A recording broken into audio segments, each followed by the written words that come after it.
Урматтуу телекөрүүчүлөр, жалпы кыргызстандыктар, көкбөрү көрмандары, сиздер менен кайрадан экран аркылуу Акбулат майданында учурашып жаткан мезгилибиз бүгүн көкбөрү боюнча президенттин кубогу уланууда жана биз эгемендүүлүк күнгө карата уюштурулуп жаткан мелдештердин кезектеги экинчи беттешүүлөрүбүз. Бүгүнкү күндүн алкагындагы тайпалык экинчи беттештер жана Шыралжын четинди командаларынын ортосундагы беттешти көрмөкчүбүз. Андыктан бардыңыздарды мына ушул оюнду көрүүгө чакырып өтөбүз. Урматтуу телекөрүүчүлөр, бүгүн ар бир команда чоң даярдыкта келгендигин көрсөтүүдө, өзгөчө толкундун биз жүрүшүн көрө алдык бүгүн. Андыктан мына эми кезектеги оюнду көрүүгө чакыралым. Шыралжын жана четинди командасы.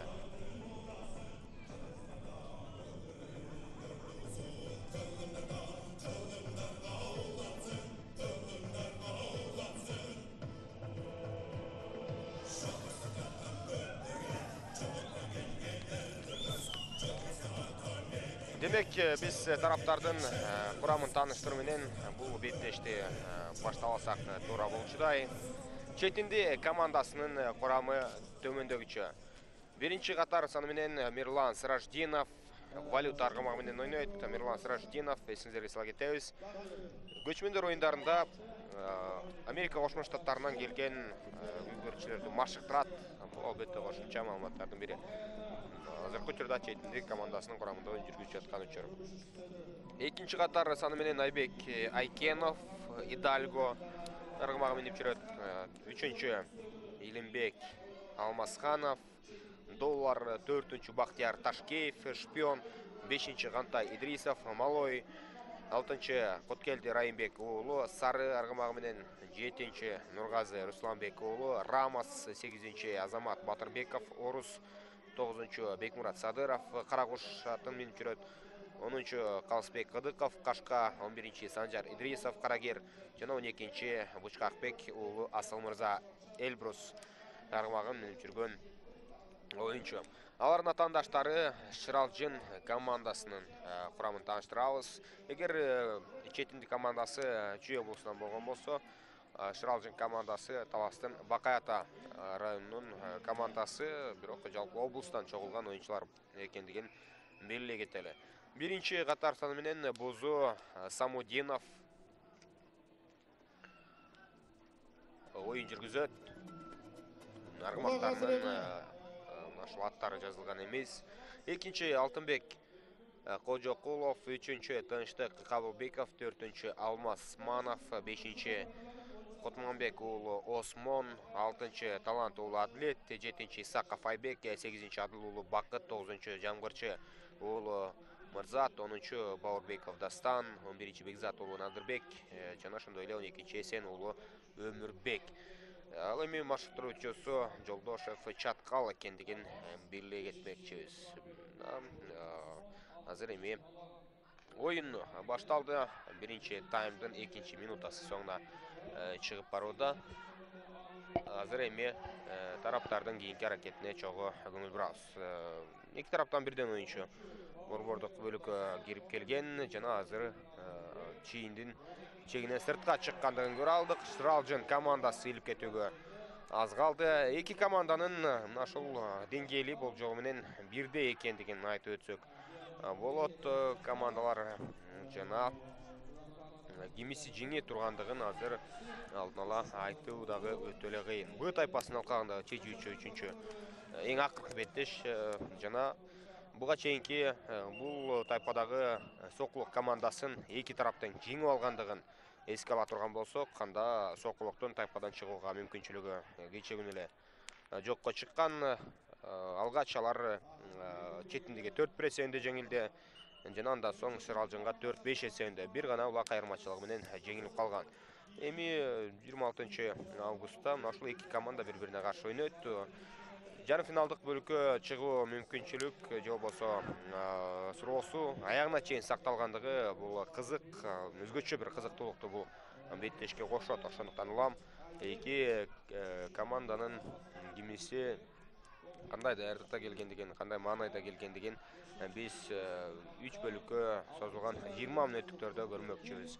Алгачкы аракеттер жүрүүдө жана айта кетчү нерсе жашыл кийимчен команда бул жашыл көк түстөгү команда бул Шыралжын командасы Бакай атанын ал эми атандаштары четинде кызыл кийим менен оюн жүргүзүп жаткан мезгили. Азырынча толук бойдон жакшы чабуулдар байкала элек. Беттешин 4-мүнөтасы гана жыйынтыгына чыгып бара жаткан мезгили. Жана азыр эч кандай пикир келишпестиксиз албетте оюн жүргүзүшү керек тараптар.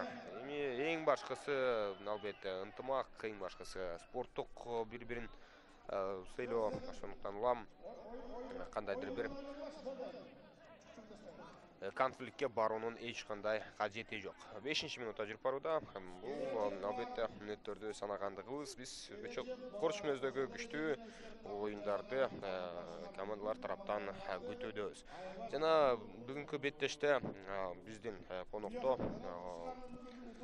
Эдил Молдалиев көкбөрү боюнча бир топ ошол жылдан бери кызыгып эксперттик ошол пикирин билдирип жүргөн ошол инсандардын бири бар. Саламатсызбы? Ассаламу алейкум, урматтуу көкбөр оюнунун күйөрмандары.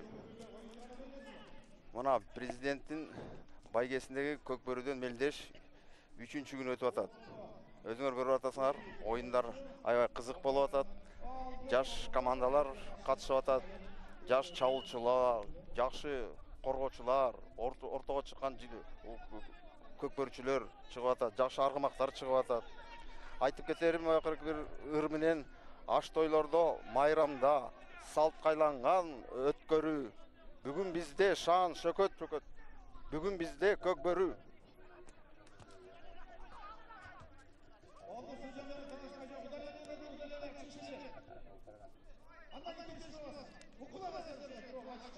Аш той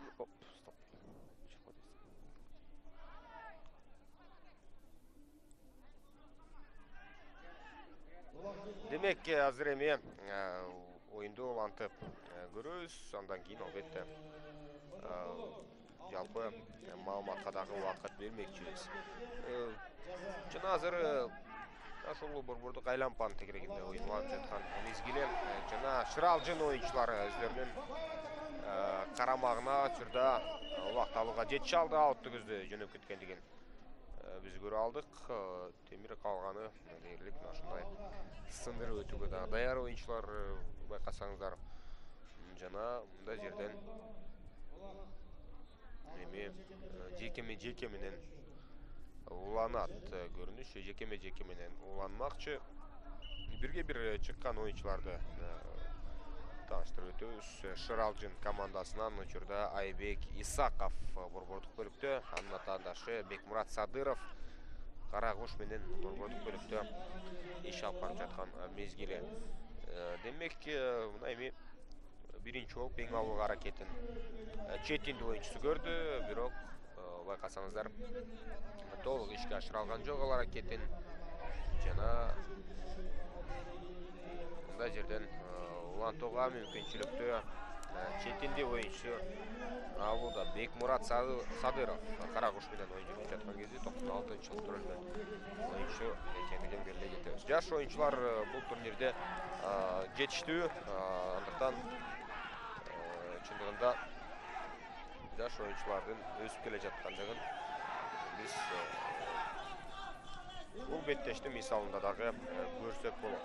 Четинди жана Шыралжын командалары бири-бирине каршы ойноп, жарым финалдык бөлүккө чыгуу үчүн чыныгы күчтүү беттеш жүрүп жаткан мезгили. Азыр четинди командасынын кезектеги чабуулу жана тайгазанды көздө эч кандай кыйынчылыксыз бара жаткандыгын көрүбүз. Эми гана коргонуудагы көргөн Шыралжын командасынын оюнчулары тостоп келип жаткан кезде тайгазан кыргызууга өтө жакшы мүмкүнчүлүк бар болчу, бирок байкасаңыздар дээрлик толук бойдон чимирилген соң ыргыта алган жок. Жакшы мүмкүнчүлүк жаралды. Дагы да болсо ошондой эле мүмкүнчүлүк жана өзүңөр көргөндөй четинди оюнчусу колдон улакты түшүрүп жибергендигин көрө алды. Мындай эми чабуулду албетте өткөрүп жиберген, же болбосо Тайгазанга жакындатып койгон. Шыралдын командасынын коргонуу өтө мыкты эмес бул эпизоддо байкасаңыздар. Жана азыр демек эсеп 0-0. Биринчи чабуулдун жыйынтыгында мына ошол четиндик командасы эсепти ачууга өтө жакын болгон.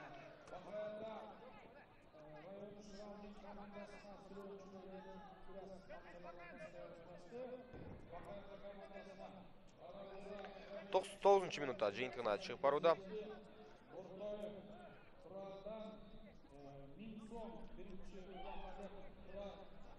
Азыр эми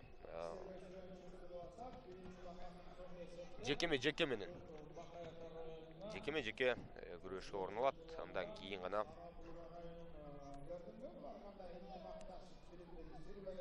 улантууга мүмкүнчүлүк алат. Шыралжын командасы жаңы гана бул турнирге даярданып келген, жаңы кадамдарын жасап жаткан команда. Эми четинди чындыгында аларга караганда бир аз тажрыйбасы күчтүүрөөк экендигин мээлей кетебиз. Четинди үчүн бул турнир алгачкысы эмес. Алар негизи жогорку лиганын оюнчулары, бирок алардын курамынан улуттук курама команданын катарына оюнчулар алынбагандыгына байланыштуу биринчи лиганын алкагында күрөш жүргүзүп жаткан мезгили. Бекмурат Садыров, таланттуу Адлет бири-бирине каршы ойнойт, бирге бир чыгууда. Жана Шыралжын оюнчусу азыр таланттуу Адлет улакталган соң каршылаштарынын Тайгазанды көздөй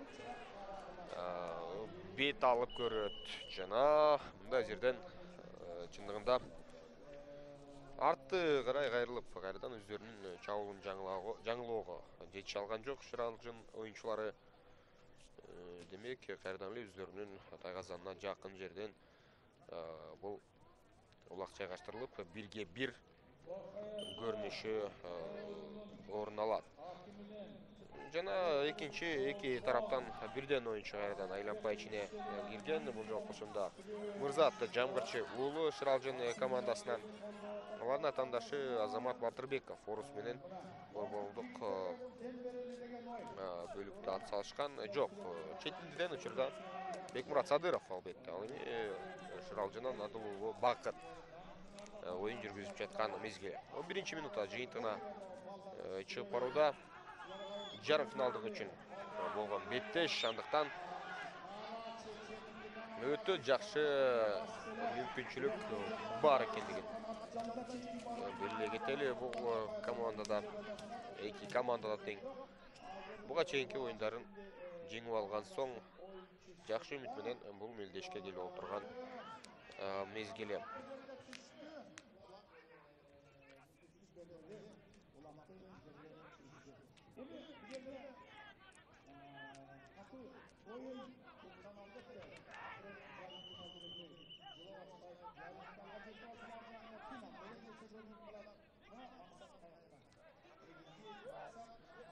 Ал эми азыр 12-чи минутта жыйынтыгына чыгып барууда. Жеке күрөшү орун алат. Азыр демек бирге бир чыгуу кайрадан эле эки тараптын аткаруусунда учурда. Шыралжын командасынан борбордук бөлүккө Дастан Бауырбеков кирген. Дастан Бауырбеков илип кетүүгө аракетин жасады. Бирок азыр четинде оюнчусу Азамат Батырбеков мына жерден үлүзгөн, бирок катандашы тез түрдө келе калгандыгын көрүүбүз. Чыныгы эки жоон билек балбандын катышуусундагы талашты байкоодо. Ал учурда мына эми бул эрбөлдүн жыйынтыгында Дастан Бауырбеков өзүнүн пайдасына улакты жазгандыгын көрө алдык. Азыр эми эч кимге бербестен кармап турган мезгили. Чабуулга качалап ошол башкы суроо. Азыр чимирип ылдамдыкты өрчүтүүгө жакшы мүмкүнчүлүк бар. Бирок анын артынан саят түшкөн Нургазы Русланбек уулун көрүүдөбүз. Тайгазанды көздөй бет алгандыгын көрүүдөбүз. Бирок ылдамдык анчалык жогору эмес. Ошол эле мезгилде Дастан Бауырбеков канча убакыт бою убакытты мынтип такымга кысып жүрө алат, аны дагы байкайлы. Жана командалашы өзүнүн карамагына өткөрүп алууга даяр экендигин азыр көрсөтүп жаткан мезгили. Ал учурда тез түрдө тайгазанды көздөй Дастан Бауырбеков баруда, бирок улакты жерге түшүрүп жибергендигин көрдүк. Көп убакыт бою мындай кармоосу мүмкүн эмес болчу. Азыр оюнчу алмашууга кеткендигин байкай алдык. Ал мезгилде кайрадан эле кызуу талаш уланууда. Эгер биз биринчи беттештин алкагында буга чейинки оюнда толкун сынташ беттешинде биринчи таймда 6 салынган улакты көргөн болсок, азыркы оюнда дагы да болсо эсеп ачыла элек. Бул оюндун кызыктуулугунан эки тараптын бири-бирине татыктуу экендигинен кабар берет. Учурда Мырзат Жаңгырчы уулу Таланын каптал тарабынан Тайгазанды көздөй бет алып бара жаткан кезде, бирок коргоочулар менимче өз ордунда. Жана четиндинин Кантай Идрисов аталган оюнчусу ошол эле 9-чу катарсандагы атаандашын жабууга жетише алды. Сүрмө топ иш аракетин жасап дагы атаандашын сыртка сүрүп чыгаргандыгын көрө алдык. 15-чи минутта ортолоп калган учур.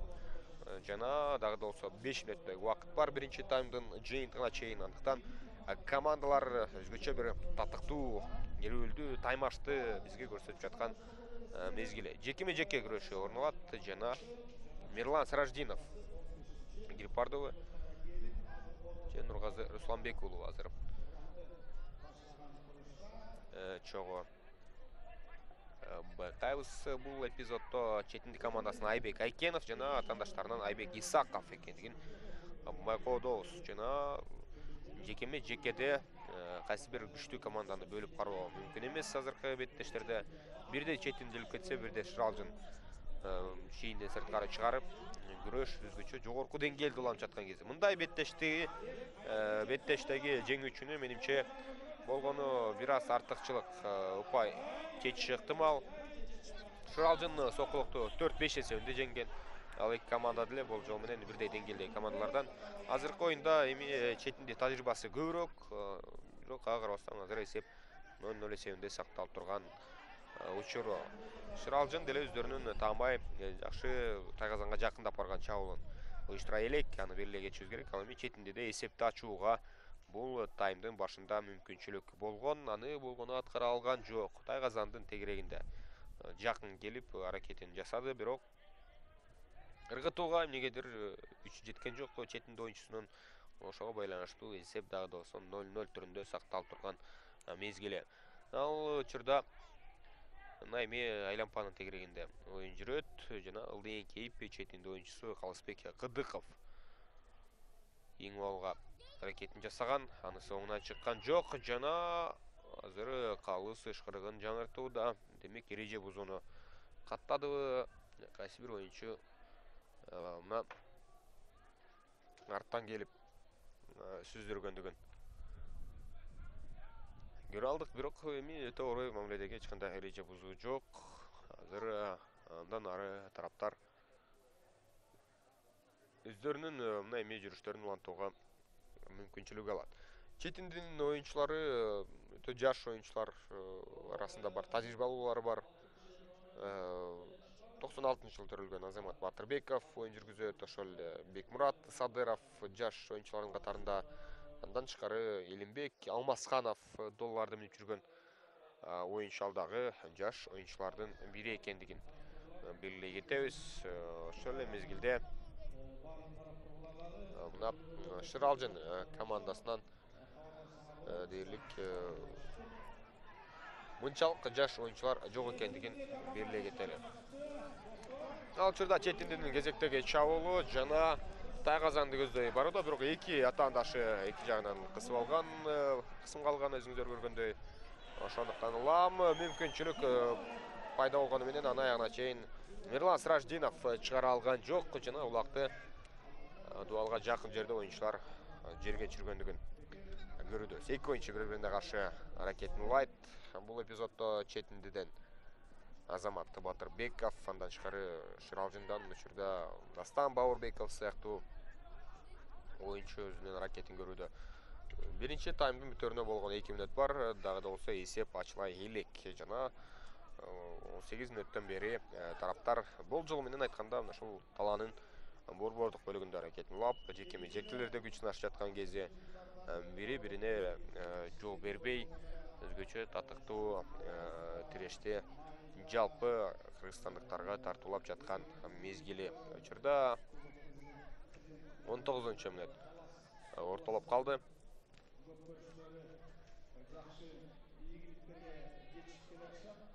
Bir жарым мүнөттөй убакыт бар.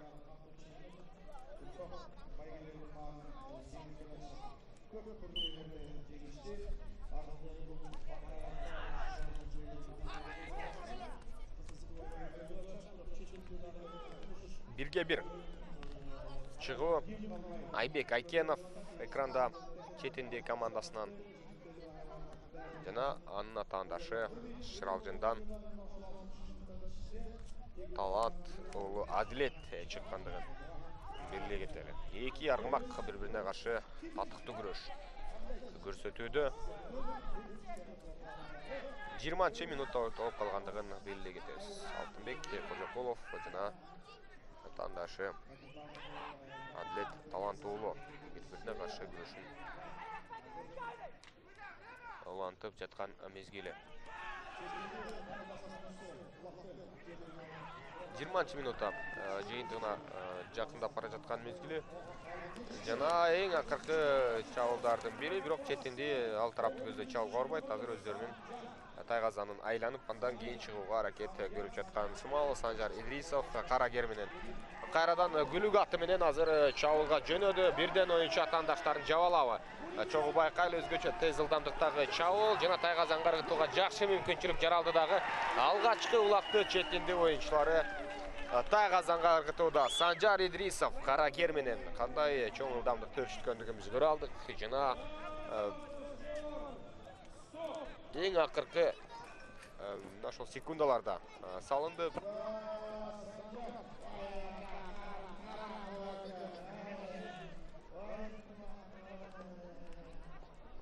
Демек, акыркы секундалардагы ыргытылган улак.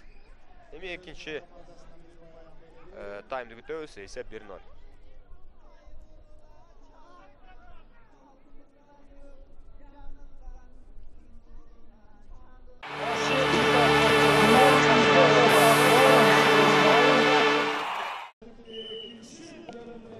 Урматтуу телекөрүүчүлөр, четинди жана Шыралжын командаларынын ортосундагы беттеш уланат. Биринчи тайм 1-0 эсебинде четиндинин пайдасында жыйынтыкталды. Экинчи тайм жана Чүйдүн четинди командасы менен Таластын Шыралжын командасы беттешип жаткан кези. Жалпысынан алып караганда биринчи тайм бирдей эле деңгээлде өттү. Болгону чабуул мүмкүнчүлүгүн эң акыркы секундаларда дал ошол четинди командасы аткарып кеткендигин белгилей кетебиз. Андыктан алар азыр өздөрүнүн пайдасына бир улакты жазып турган мезгили. Бирок бир улак айырмачылык көкбөрдө өтө деле чоң айырма эмес. Ошондуктан улам алар толук бойдон бул артыкчылыкты өстүрө алабы, жокпу, ал дагы башка суроолордун бири. Ал эми Шыралжын командасы экинчи бөлүккө кандай даярдыкта чыгып келди, аны чогуу байкамакчыбыз. Белгилей кетчү нерсе, Шыралжындын курамында мына ошол команда капитанынын кызматын аткарып жүргөн 44 жаштагы Бузу Самудинов экендигин белгилей кетебиз. Ал өз убагында ынтымак командасынын курамында ойногон жана дээрлик 10 жылдан ашык ошол команданын курамында өзүнүн күчүн сынагандыгын белгилей кетебиз. Учурда 44 жашка келип калгандыгына карабастан өзүнүн күчүн сынап жаштар менен биргеликте ат салышып жүргөн мезгили. Жана андан тышкары ошол Алтынбек Кожокулов сыяктуу күчтүү тажрыйбалуу оюнчулардын бири бар экендигин белгилей кетебиз. Ал боюнчу ошол 39да ал дагы бир топуракка келип калган оюнчу көкбөрүнүн өлчөмү боюнча. Жана Акилес аргымагын эң алгачкылардан болуп минип таптаган жана ошол ат майданда көндүргөн оюнчулардын бири экендигин белгилей кетмекчибиз. Ошондуктан улам мындай тажрыйбалуу оюнчулар командадагы жаш таланттарды, жаш оюнчуларды мына үйрөтүү максатында жана аларга үлгү болуу максатында күрөш жүргүзүп жаткан мезгили. Ал учурда жекеме-жеке күрөшү орун алат жана учурда Шыралжындан 10-катар санда оюн жүргүзгөн Дастан Бауырбеков экранда. Ал эми атандашы четинде командасынан учурда Айбек Айкенов Идальго менен күрөш жүргүзүп жаткандыгын байкоодобуз. Идальго жана каршылашы мына эми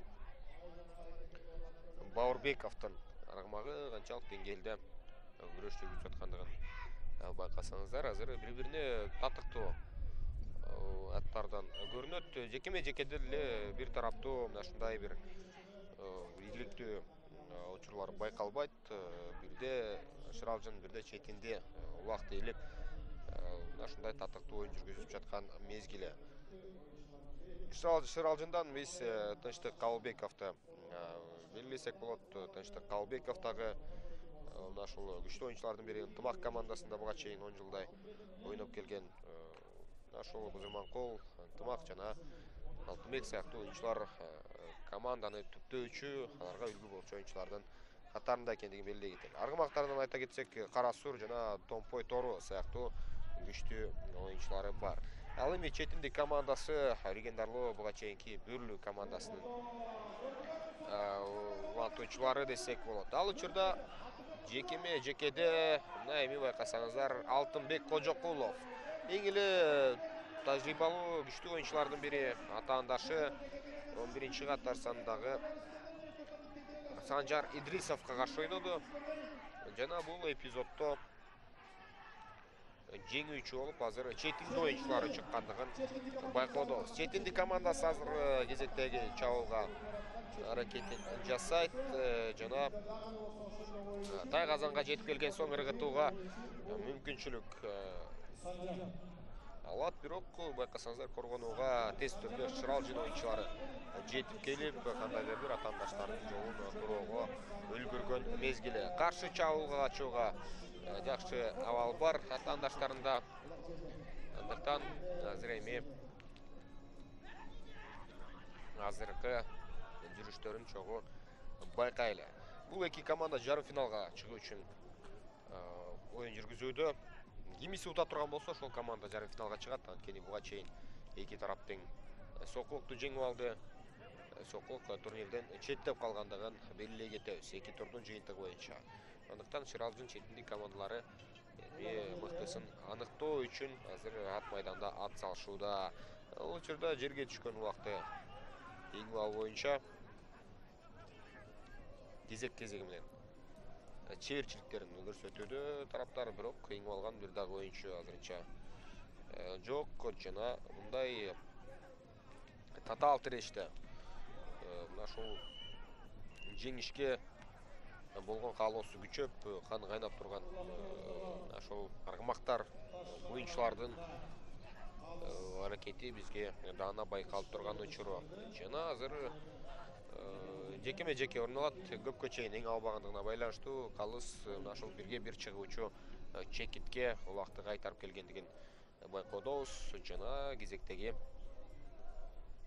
биз аракетти азыр чогуу байкамакчыбыз. Четиндик командасынын курамынан учурда Айбек Айкенов борбордук бөлүктө, ал эми атаандаштары Шыралжындан Надырбек Бекзат уулу күрөш жүргүзүп жаткан маал. Демек, мындай учурда эми канчалык аракетин күчөтүп азыр Шыралжын оюнчулары иңип кете алат, чогуу көрөбүз. Алар эми жаңы команда болгондуктан, жаңы түзүлүп, байланыш жаңы гана пайда болуп келе жаткандыктан улам азыр максималдуу оюнун көрсөтө албай жаткандай. Оюнчулар ортосундагы байланыш пайда болуш үчүн албетте убакыт керектелет, бир топ турнирлер дагы керек. Ошондуктан улам азыр толук бойдон Шыралжын командасы чабуулдарды уюштура албай жаткандыгын байкоодобуз. Тайгазанга жакындап баруулары дагы азыраак. Ошол эле учурда четиндик командасынын катар-катар менен чабуулдарын көргөн жокпуз. Алар эми болгону бир улак айырмачылыгы менен алдыда келе жаткан мезгили. Аны биринчи таймдын акыркы секундаларында мына тез ылдамдык натыйжасында салып кеткендигин белгилей кетели. Кайра бирге бире чыгуу менен уланат жана четиндиден Мирлан Сраждинов. Мирлан Сраждинов дагы эң эле тажрыйбалуу оюнчулардын бири. Ал учурда атаандашы Шыралжындан каршылаш ийилип кеткендигин көрүүбүз жана атаандаштардын тайгазаны көздөй бет алып экинчи таймдагы алгачкы чабуулдардын бирин уюштуруп жаткан кези. Демек азыр эми сүрмө топ өз тапсырмасын аткара алдыбы жокпу чогуу көрөбүз. Артка бурулуп кайрадан арт тараптан өзүнүн бактысын издеп жаткандай Шыралжын оюнчусу жана четиндинин курамындагы оюнчу азыр атаандашынан убакты ийилип кете алган жок. Учурда Мырзат Жаңбырчы уулу өзүнүн такымына убакты бекем кыскандан кийин ат майданда эки жакты көздөй сызып жүргөн мезгили жана ылдамдыкты да туура колдонуп бош аймакты көздөй качууга аракетин жасашы керек жана командалашы ага көмөк көрсөтүп жаткандыгын байкоодобуз. Бирок азыр коргонууда четинди оюнчулар канчалык активдүү экендигин байкасаңыздар, Бекмурат Садыров чып жагышып атаандаштан улакты тартып алууга даяр. Аттар дээрлик эки жакка селкинип азыр бул талаш чоң ылдамдыкта өтө кооз жүрүп жаткан кези. Албетте экран сыртынан көрүү бир аз башкачараак, ал эми ат майдандан көрүү таптакыр башкача. Азыр аягына чейин күрөшүп Бекмурат Садыров атаандашынын колунан улакты жулган, бирок өзүнүн карамагына өткөрө албастан жерге чүрүп жибергендигин байкай алдык.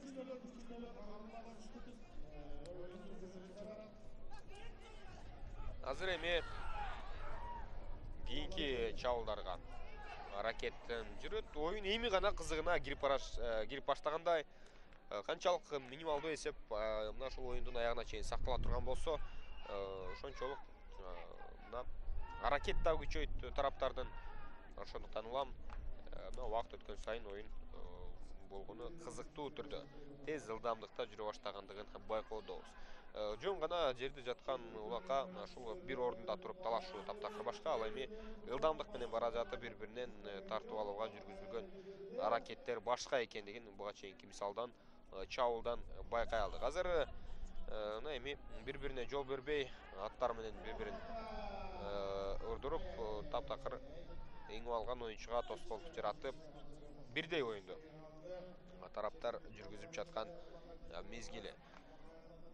Бакай атанын Шыралжын командасы чүйдүн четинди командасы мурунку Бөрлүү командасы экендигин белгилей кетебиз. Сондуктан мына жарым финалдык баскычка жол азырынча ийгиликтүү болуп четинде бир кадам алдыда келе жаткан кези. Бир гана улак айырмачылык жаралды. Буга чейинки биз көргөн бүгүнкү күндүн эсебиндеги алгачкы беттеш Толкун жана Сынташ командаларынын ортосунда жүрдү жана Ысык көлдүн командасы дээрлик өтө чоң айырмачылык 19-0 менен жеңишке жетишип ийгиликтүү болгондугун сиздерге айтып өтмөкчүбүз.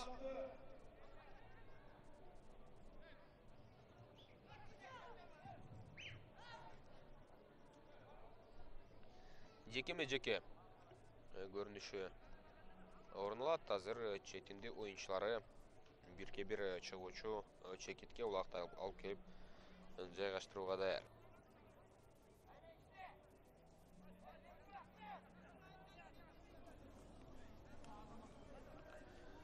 Аттарын камчылап учурда аракетин командалар улантууда. Жана эч кыйынчылыксыз Шыралжын оюнчусу Дастан Бауырбеков такымга кыскандыгын көрдүк. Улакты жерден илген соң жана тез ылдамдыктын натыйжасында канчалык ийгиликтүү болгондугун көрө алдык. Жана каршы чабуулга качууга азыр мүмкүнчүлүк бар. Бирок эки оюнчуну жалгыз оюнчу жаба албайт. Ошондуктан улам азыр кандайдыр бир чабуулга жол издеп таппай жаткандай. Коргонууда азыр чындыгында четинди командасы анчалык жогорку сапатта ойногон эмес. Ал эми атаандаштары коргоочуларды жабуу боюнча жакшы өздөрүн көрсөтө алган жок. Ошондуктан улам азыркы чабуул жыйынтыгына чыкпай калгандыгын көрдүк. Эгер бирден оюнчу атаандаштарын бирден жаба турган болсо, анда бул чабуул менимче 100% түрдө соңуна чыкмак. Бирок андай көрүнүштө эми орундатылган жок. Шыралжын оюнчулары 32 минутта соңуна чыгып бара жаткан мезгил. Дагы да болсо 8 мүнөттөй убакыт бар. Эсепти теңеп кетүүгө алар мүмкүнчүлүк алат. Жана каршы чабуул көздөй гүлүк аты менен учурда кимиси аттанды чогуу Байқай жоқ, екі ойыншы қысымға алған үшірді Чабылды жиынтығына шығару өтілі татал. Жада қалса, бір ойыншы сол Чабылдағы қаршылашын көпчілік үшірді жауап қойд. Андықтан жауап қойд. Азыр өзіңдер көргендей құрғынудағы іш әрекеттерін оңынан шығара алды. Четтенді ойыншылары есеп, дағы да осы 1-0 түрінде сақталып тұрған кезде. Екінші таймда Четтендінің аншалық активді Чабылдарын байқаған жоқ бұл жекелерде.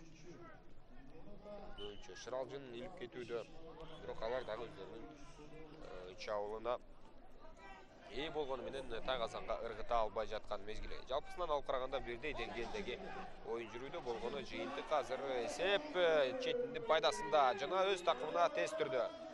Елігі жетіште Четтенде ойыншысы Азамат Батырбеков. Азамат Батырбеков екі ойыншы озып алдыға жүгіріп бара жатқан кезде жоқ. Бірақ бұл Чабылды азыр жиынтына шығару оңой болбойт. Анткени Санжад Идрисов командалашынан улақталып біраз кечирээк кыймыл аракетке барып калды.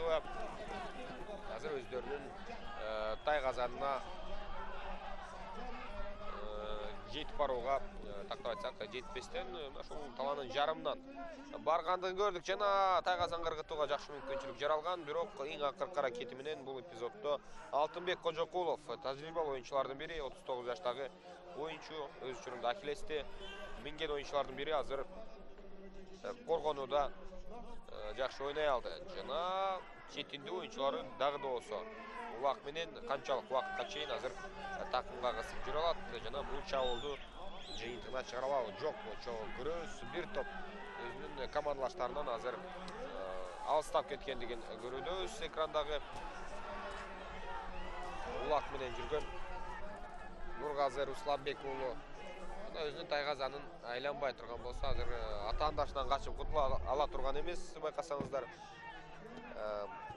Бузу Самудинов атаандашын кууган. Жана азыр ылдамдыкты күчөтүп, аттын күлүктүгүн пайдаланып, Чабылга Нургазы чыгууга аракетин жасайт. Нургазы Русланбек уулу Рамас менен көрмандар мына эми ылдамдыкты күчөтүп оюнду улантууга чакырып жаткан кези. Oyunun kızığı alбетте ушундай учурларда. Жана азыр өздөрүнүн Тайқазанынын тегерегинде улакты тартырып жүрө турган болсо, анда Шыралжын командасында жакшы мүмкүнчүлүк пайда болуп калмак. Жана атты бурган соң ылдамдыкты өрчүтүүгө дагы да болсо Нургазы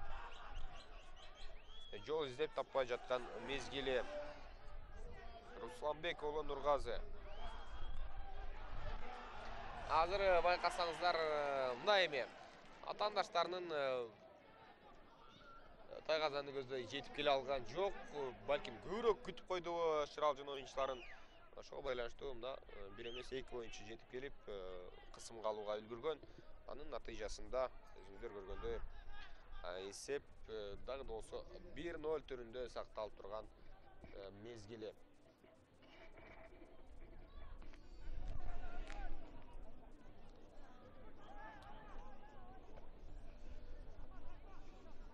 Биринчи таймдын дагы тактап айтсак, экинчи таймдын дагы 5 мүнөттөй убактысы бар.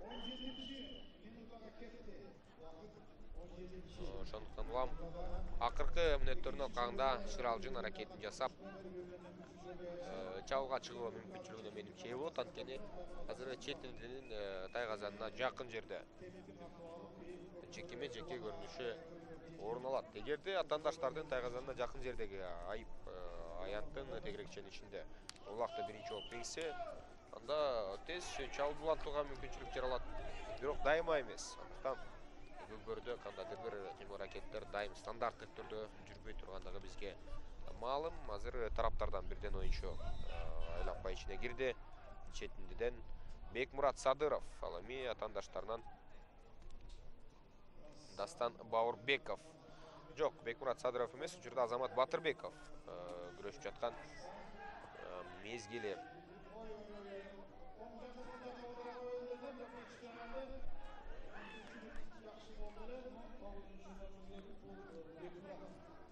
Азыр гана Бекмурат Садыров эки аракетин жасайт. Каршылаштарынан Дастан Баурбеков. күрөш жүргүзүүдө. 38-мүнутта жүрүп барууда болгону 3 мүнөттөй убакыт бар. Жана ылды эңкейип учурда Бекмурат Садыров аракетин жасады. Жана такымга баскан соң азыр эми чоң ылдамдыкты басып өтөбү. Чоң ылдамдык менен бири-бирине кандайдыр бир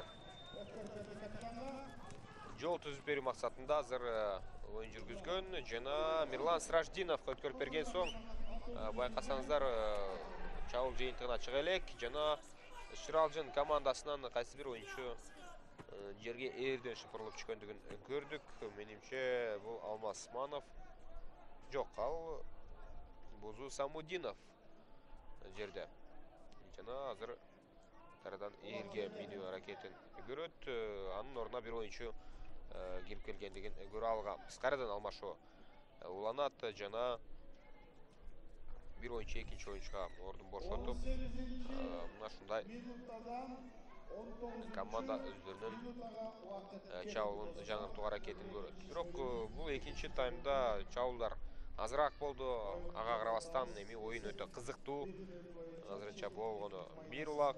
Жана көп убакыт бою бул айырмачылыкты кармап туруу деле четиндик командасы үчүн кооптуу. Анткени каалаган мүнөттө атаандаштары теңип кетиши ыктымал. Андыктан алар экинчи улакты ыргытууга шашат. Ал эми Шыралжын эсепти теңип кетүүгө аракетин жүргүзөт. Жана четинди оюнчуларынын бири кара мамылга жөнөтүлгөндүгүн байкоодобуз. Бул Кутманбек уулу, жок, албетте 5-катар сандагы Камтай Идрисов жаза мамыда. Демек акыркы мүнөттө азыр Шыралжын оюнчулары чабуул мүмкүнчүлүгүнө ээ болобу? Жокпу? Чогуу байкайлы, улакты эңип алууга эки тараптан бирден оюнчу кирген. Осмон Кутманбек уулу борбордук бөлүктө Шыралжындан. Ал эми четинди командасынан Бекмурат Садыров борбордук бөлүктө. Мына ушундай болгону 30 секундалык убакыт бар. Андыктан бул убакытты менимче четинди ушул айлапанын ичинде эле өткөрүп койсо болот. Бекмурат Садыров ылды эңкейип улакка жеткени менен аны көтөрө алган эмес. Жана убакыт деле эми соңуна келип жетти. Урматтуу телекөрүүчүлөр, Президенттин кубогу эгемендүүлүк күнүнө карата уюштурулуп, мына эми тышкары аймактарды өнүктүрүү жылына карата уюштурулуп жаткан кези бул турнир жыл сайын орундалып келет. Жана быйылкы мелдеште биринчи лиганын көкбөрчүлөрү ат салышып жаткан кези. Анткени негизги көкбөрчүлөр көчмөндөр оюндарына даярдык көрүүдө. Эми 3-чү таймды күтөлү.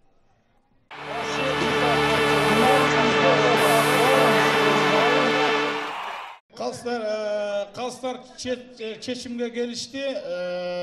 Жанагы улак эсептелген жок. Телевидениянын секундомерлери менен барып эсептеп келишти. Убакыт өтүп кетти депчи. Командалардын ортосундагы эсеп 0-0. Демек 3-чү бөлүктүн алкагында биз жеңүү үчүн аныктайбыз. Жарым финалдык бөлүккө чыгуу үчүн аракеттер көрүлүп жаткан мезгили. Бардык талаш тартыштар артта калды. Көкбөрүдө дайым андай көрүнүштөр болуп келген. Андыктан калыстардын чечими чыгарылып, азыр эми командалар бир гана жеңишке аракетин жасайт. Бул чечимдер албетте оюнга кызыктуулукту гана кошот. Албетте мындай 0-0 эсебинен эми кимиси күчтүү болуп чыгат, аны чогуу байкамакчыбыз. 3-чү тайм.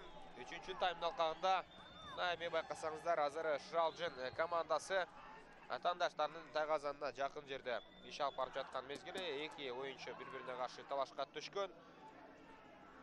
Жана четинди оюнчусу Нургазы Русланбек уулу. Нургазы Русланбек уулу күрөш жүргүзөт. Азыр эми аутка чыгып кеткендигине байланыштуу. Мына эми жекеме-жекеден тараптардын күрөшү уланат. 42-чи мүнөттө жүрүп барууда. Дагы 18 мүнөттөй оюнду биз көрөбүз. Бул биттештен тактап айтсак, чечүүчү 3-чү бөлүктүн алкагында жеңүүчү аныкталбаса анда кошумча мүнөттүк берилет. Анда дагы салым болбой турган болсо, анда командалар алтын упайга жетпей, болиттерге вакыт келип жетет. Бирок ага чейин дагы көп окуя бар. Анын бардыгын албетте көрөбүз. Жекеме-жеке көрүнүшү орун алып жаткан мезгили. Шыралжын командасынан 9-катар санындагы Мырзат Жамгырчы уулу борбордук бөлүктө жана атаандаштарынан азыр кемиси көтөрүлүп келгендигин чогуу байкайбыз.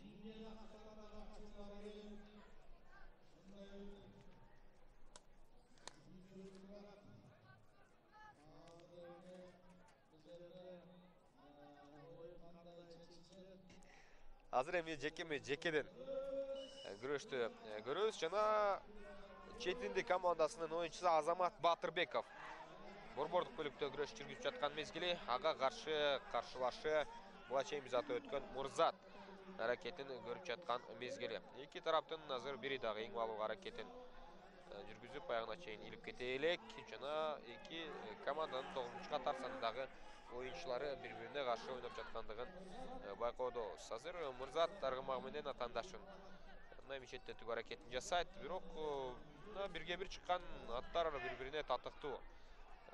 Ушундай бирдей деңгээлдеги эле аргымактар экендиги байкалууда. Учурда эсеп 0-0. Бүгүнкү бул беттеш чындыгында өтө бир чоң кызыктуулукту, интриганы сактап турат бул мүнөттөрдө.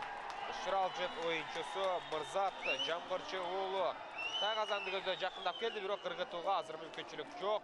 Атаандаштары экөөлөп эки тараптан кысымга алган. Өзүңүздөр көргөндөй жана Четинди командасынан Асыл Мырза Бучкакбек уулу оюн жүргүзгөндүгүн көрө алдык. Жана Четинди оюнчулары жерден улакты илип алган соң азыр мүмкүнчүлүк болгон жок улантууга.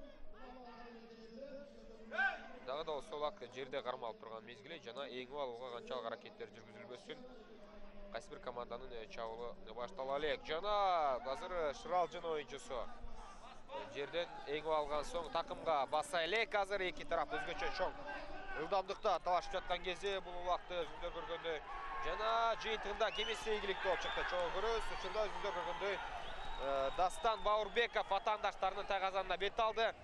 Жана бош аймакты издеген, бирок байкасаңыздар эч кандай ыргытууга азыр мүмкүнчүлүк издеп таба албай калган учур. Негизи Шыралжын командасынын чабуулдары жакшы эле башталып келип, болгону ыргытууга акыркы мүмкүнчүлүктү таппай жаткандыгын көрүүдөбүз. Анткени команда оюнчуларынын ортосундагы кандайдыр бир чабуулдагы байланыш ишке ашпай жаткандай. Ал учурда атаандаштарынын тайгазанына жакын келип, мына эми аракеттерин улантууда. Бул жолкосунда Алтынбек Кожокулов жана командалашы 3-катар сандагы Тынчтык Кабылбековдор ойноп жаткан мезгили. Такымына бекем кысып алган соң азыр атаандаштарына улакты бербестен оюнун улантып жаткан учур. Алтынбек Кожокулов жана ыргытууга азыр жакшы мүмкүнчүлүк жаралды. Жана Шыралжын оюнчулары азыр эсепти ачып отурган мезгили. Байкасаңыздар 4-катар сандында ойногон Алмаз Ысманов 1984-жылкы оюнчу, бир топ тажрыйбалуу оюнчулардын катарына кирет. Жана Шыралжын командасы азыр эсепти 0-1 айландыргандыгын байкоодобуз. Баштапкы чегитке Четинди оюнчулары жайгаштырып улакты, андан кийин оюнду улантууга мүмкүнчүлүк алат. Алгачкы улак 46-мүнөттө салынгандыгын байкоодобуз. Демек эки команданын даярдыгы күрөшү чындыгында бирдей деңгээлде жүрүп жаткан сымал. Эңип алууга азыр эки тарапта тең бирдей эле мүмкүнчүлүк бар. Жана жоон топтун арасынан кемиси биринчи болуп жетет. Чогуу байкайбыз. Бул бир улак айырмачылыгы деле эч нерсени азыр чечпейт. Тактап айтсак, кепилдикти толук бойдон Шыралжын командасына бербейт. Анткени өзүңүздөр билгендей, бул командадагы оюнчулардын чеберчилиги толук эсепти теңеп кетүүгө жетиштүү. Тактап айтсак, Четинди оюнчулары бул беттешти өтө активдүү баштаган. Ал учурда атаандаштарынан сурулуп кетүүгө эми жол издейт жана өзүңүздөр көргөндөй бул эпизоддо аягына чейин Шыралжын оюнчусу Бекзат уулу Надырбек атаандаштарынан суурулуп кете алган жок. Бирок дагы да болсо такымына басып алган соң өзүнүн жүрүшүн улантып жаткан кезде коргонууда четиндик командасы өтө активдүү. Жана атаандаштарынан азыр озуп барып ыргытууга мүмкүнчүлүк издеп табабы, чогуу байкайбыз. Бул жолкусунда Надырбек Бекзат уулуна каршы четинди оюнчулары сапаттуу коргонуп, аны тайгазанга жолоткон жок. Жана сүрмө топ азыр өзүнүн тапшырмасын аткарышы керек. Менимче жекеден албетте күрөшүү бул азыркы абалга караганда жакшыраак болмок. Ал учурда тайгазандын тегерегинде оюн уланууда. Өзгөчө үчүнчү бөлүктүн алкагында Шыралжын командасы бир аз активдүүрөөк чабуулдарда. Буга чейин андай чабуулду биз алардын аткаруусунда көрбөй келдик. Жана четинди деле өтө бир көп сандагы чабуулдар жасаган жок болгону бир улакты ыргыткан, бирок ал эреже алкагынан сырткары болуп калганына байланыштуу артка алынып, азыр эсеп Шыралжындын пайдасына өзгөргөндүгүн байкоодобуз. Команда капитаны Бузу Самудинов азыр ошол талашта жүргөндүгүн байкоодобуз. Андан тышкары четинди оюнчулар атаандаштарынын тайгазанына жакын барган, бирок Шыралжын каршы чабуулга качууга мүмкүнчүлүгү барбы, чогуу байкайбыз. Азыр эч кимиси байкасаңыздар атаандаштарын бирден жабууга мүмкүнчүлүк ала албай жаткан мезгили. Жана эсеп дагы да болсо өзгөрүүсүз кармалып тургандыгын көрүүдөбүз. Четинди командасынан кайсы бир оюнчу жерге кулап түшкөндүгүн көрө алдык ээринен. Бул Мырзат Жамгырчы уулу болду. Сүрмө топ аутты көздөй атаандаштарын сүрөп чыгарган. Беттештин 49-минутасы жүрүп барууда. Дагы да болсо алдыда албетте 11 минутадай убакыт бар. 11 мүнөттүн ичинде көп нерсе болуп кетиши ыктымал. Эсепти теңеп кетип, балким четинди мына оюнду кошумча экстра таймга өткөрүп жибериши ыктымал. Бирок азырынча чабуулдары жок. Борбордук бөлүккө жайгаштырды четиндин оюнчусу. Улакты жана жекеде күрөш уланат эки тараптан. Бирден оюнчу Шыралжындан биз буга чейин көрүп келген Дастан Баурбеков экранда. Ошол эле мезгилде каршылашы четинди командасынан Айбек Айкенов, Идальго аргымагы менен күрөшүп жаткан мезгили. 10-минутта кетип барууда. Жана эң баалууга азыр бири-бирине жол бербей жаткан кез оюнчулар. Мындай жекеде убакыттын өтүп жатышы Шыралжын командасынын пайдасында албетте. Ал эми четинди албетте тез түрдө убакытты үнөмдөп эң баалууга аракетин күчтөшү керек. Антпей турган болсо чындыгында мүнөттөр канчалык тез өтө тургандыгы бизге белгилүү. Өзгөчө күйөрмандар үчүн, ал эми ойноп жаткан, өзгөчө утуп жаткан команда үчүн ал мүнөттөр тынымсыз билинбей эле агып кетет. Ошондуктан улам азыр эми эң баалууга аракетин жан талашып көрүп жаткандыгы ошондон улам. Борбордук бөлүктө Айбек Айкенов жана анын жолун тороп атаандашы Мырзат Жамгырчы уулу өз жүрүшүн улантып жаткан мезгили.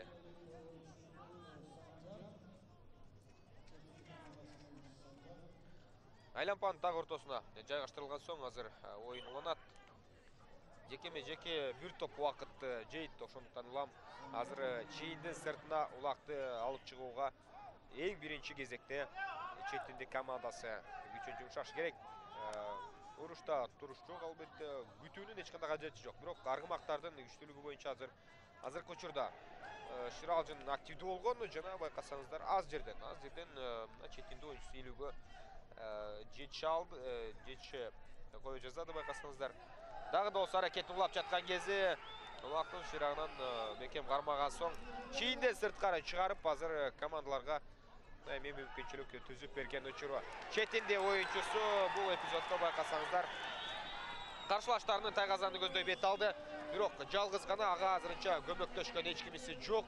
Жана кандайдыр бир оюнчулардын саны менен басымдуулук кылып бул чабуулду жыйынтыгына чыгара албайт. Сүрмө топ азыр аракетин көрүп сыртка сүрүп чыгарып жаткандай. Учурда биринин атын бири камчылап, чындыгында толук күч аракетти дал ушул чабуулга коюуда. Четинди командасы эсепти тегеге аракетин жасап, ошону менен алек болуп жаткан учур. Жана өз карамагында эми кимиси улакты алып жүргөндүгү дагы азырынча көрүнө турган эмес. Жана эми гана ыргытууга мүмкүнчүлүк жаралабы. Чогуу байкайбыз Тайгазанга жетип келди, бирок чоң ылдамдыкта.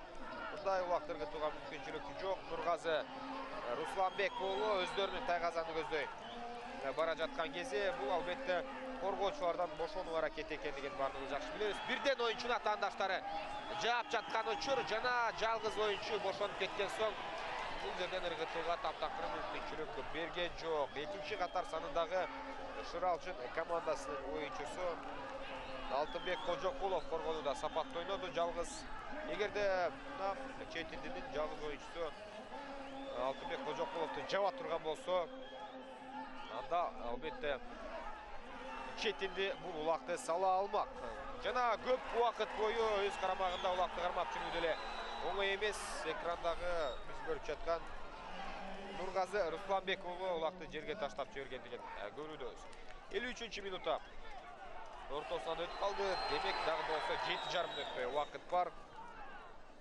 7,5 мүнөттүн ичинде бир эмес 2 улакты ыргытууга менимче командалар жетишет. Мындай оюну менен бирок коргонуудагы албетте жогорку сапатта жүрүүдө. Ошондуктан улам мына азыр командалар кандай үгүттө ойной тургандыгын эске алышыбыз керек. Азыр Шыралжын оюнчусу атаандашын капталынан урдурган, байкасаңыздар, жана кара мамыга азыр жөнөтүлө турган сымал бул эрежеге ылайык келбеген көрүнүштөрдүн бири. Жана эгер деле жаза мамыга азыр калыс жаза мамыга жөнөтүлүүдө, байкасаңыздар, бул экинчи катар санында оюн жүргүзгөн Алтынбек Кожокулов.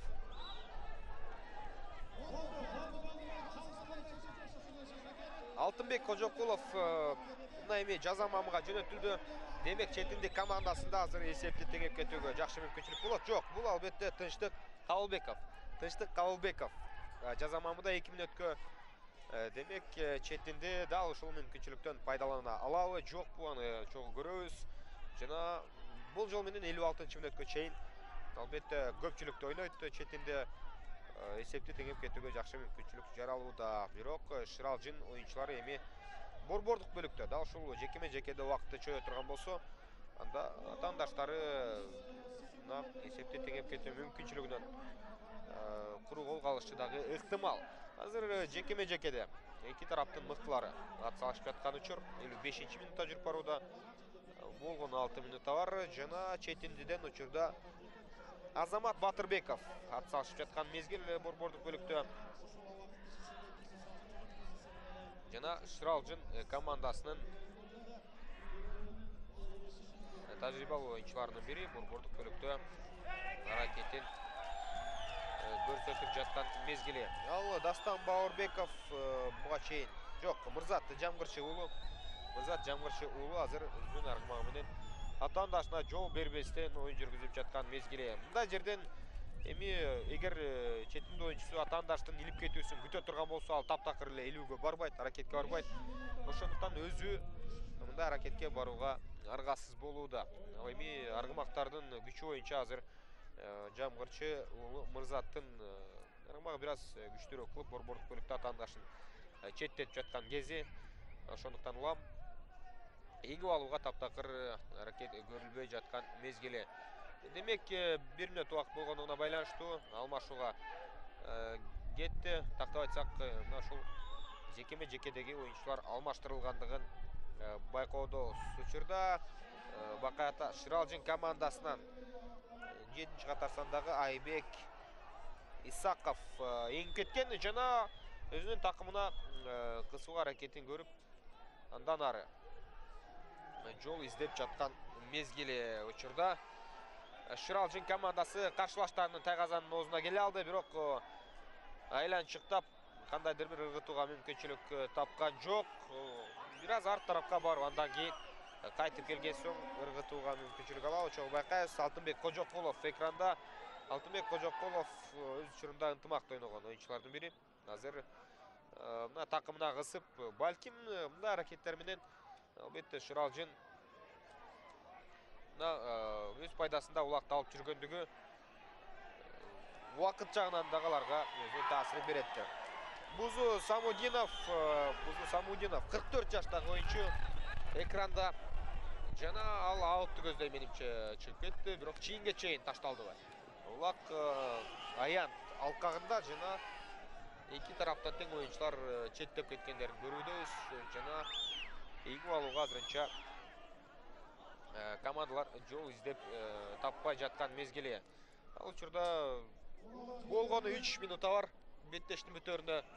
3 мүнөттүн ичинде азыр четиндик командасы теңеп кете алабы эсепти. Же болбосо Шыралжын жарым финалда Толкун командасы менен ойнойбу, аны чогуу көрмөкчүбүз. Бүгүнкү күндүн эсебинде дагы 2 беттеш бар экендигин белгилей кетебиз. Көкжал жана Сарыөзөн. Сарыөзөн бир топ эле күчтүүрөөк, жана Бакубат Талас менен Алыкул командалары. Демек, Сарыөзөн Бакубат Талас жарым финалдык беттеши орун алышы мүмкүн экендигин дагы бир жолу айтып өтөбүз.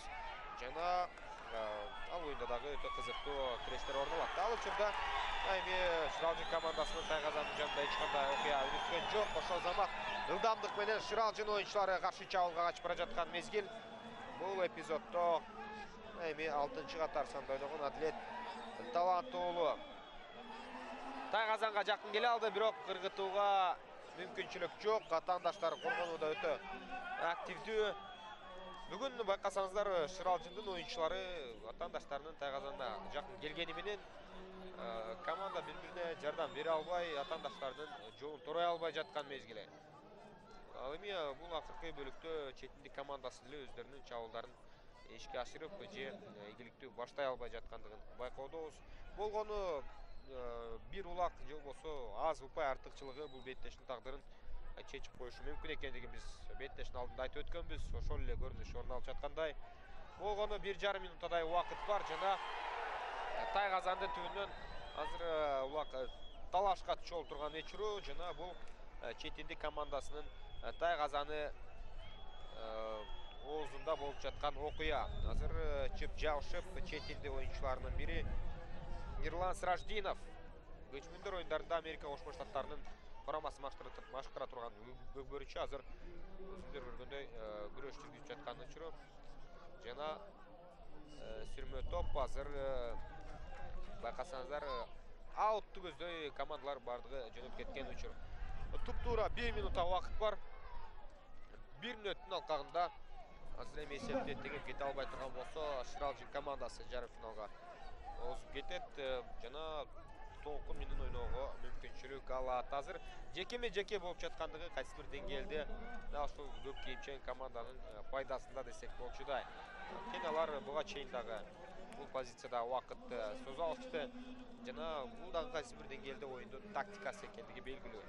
Четиндик командасы өзгөчө экинчи бөлүктөн кийин активдүү чыккан 3-чү таймга жана 3-чү таймда эмнегедир биринчи жана экинчи бөлүктө көрсөтүп жаткан чабуулдарын кайталай алган жок жана тез чабуулдары дагы тайгазанга жакындап келгени менен ыргытуу менен аяктаган жок. 10 секундадай 10 минуттага эмес 10 секундага жетпеген убакыт калды жана калыстын ышкырыгы менимче азыр жаңырат жана убакыт соңуна келип жетти дагы. Бул татаал беттештин жыйынтыгында мындай татыктуу эки команданын тирешинде жеңүүчү болуп Шыралжын командасы табылгандыгын көрүүдөбүз. Жалгыз улак алардын пайдасында болду. 1 сааттык оюн дээрлик 2 саатка чейин менимче созулуп көрүнөт. Буга чейинки тыныгуулардан улам эми Шыралжын жана Толкун командалары жарым финалдык бөлүктө оюн өткөрөт. Эч кайда алыстабай туруңуздар, урматтуу телекөрүүчүлөр. Дагы да осалдыда беттештер бар. Мындан кийинки оюн Көкжал жана Сарыөзөн командаларынын ортосунда өтөт. Кызматыңыздарда мен Зайрат Эсенбай болдум. Дагы да осалдыда кызыктуу оюндар бар.